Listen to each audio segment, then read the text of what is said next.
The other morning I saw something that looked like the Loch Ness Monster out there. Yeah? Yeah, it was Wow. misty, the perfect conditions for it, a bit choppy out there, so... What did it look like? You know, it kind of looked like a giraffe's head coming out of the water. Yeah? Typically as you'd expect, but didn't get a clear sighting of it, so... Since I was a wee laddie, I've been fascinated by tales of the Loch Ness Monster. A mysterious, giant aquatic being which reputedly inhabits Loch Ness in the Scottish Highlands.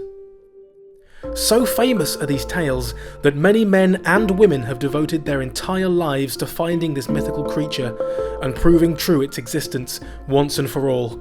First mention of the monster appears in the biography of Irish monk Saint Columba and details his encounter with the beast as early as 565 AD. Nessie, as the beast is now affectionately known, has since been sighted numerous times, and a number of official scientific expeditions have been carried out to locate the creature. One of the most famous sightings of the Loch Ness Monster comes in the form of the surgeon's photograph, which is reportedly the first photo of the creature's head and neck. Supposedly taken by vaginacologist Robert Kenneth Wilson, it was published in the Daily Mail newspaper in 1934.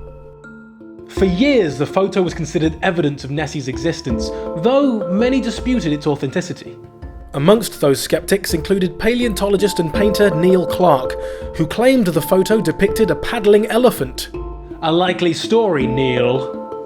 Though Neil wasn't entirely correct in his theory, it emerged many years later that the photograph was indeed a hoax, and that the head and neck of the beast were merely fabricated atop a toy submarine. But that didn't stop the search for the truth. In 1987, Operation Deep Scan was conducted, and 24 boats equipped with echo sounder equipment were deployed to search the width and breadth of the loch. After 3 days of scanning, the operation was inconclusive, and the boats were only able to scan 60% of the loch's 56 square kilometre surface area. Then, in 2003, the big bad boys at the BBC stepped in to get some real work done. A search of the loch using 600 sonar beams and satellite tracking was conducted, and offered sufficient resolution to identify a small boy. No, not one of these small boys, but one of these small boys.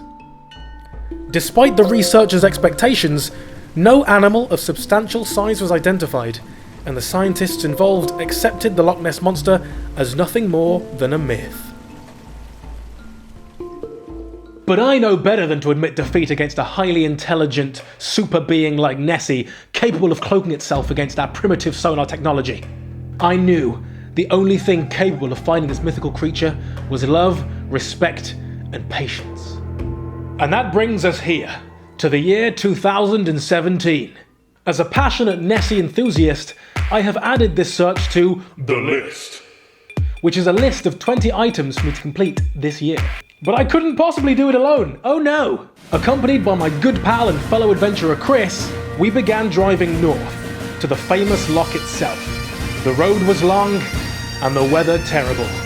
But with passion in our hearts, and Cheerios in our bellies, we were locked, loaded, and ready to begin our search.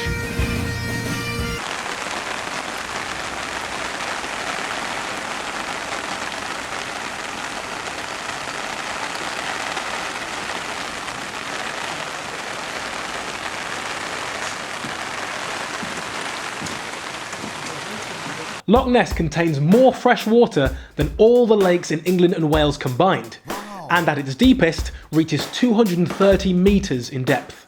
With this much water to be hiding in, we knew that this was possibly going to take us a while.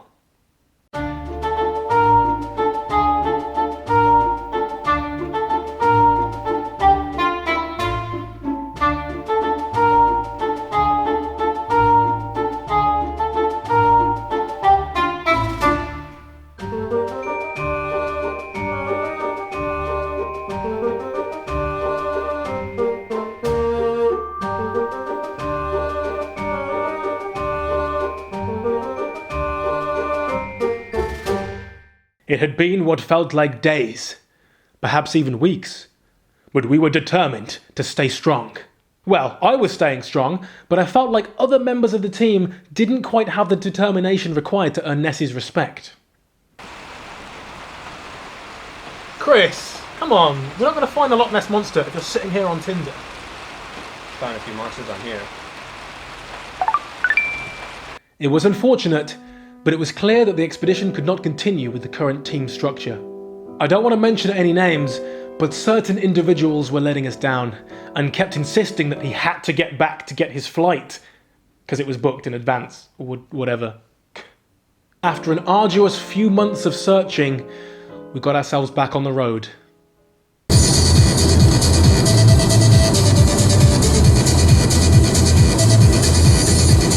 Needless to say, Nessie may have won this round, but I am not giving up on you, my majestic Loch Queen.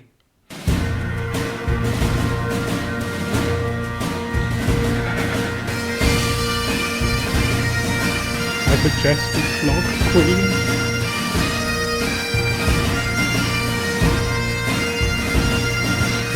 Queen.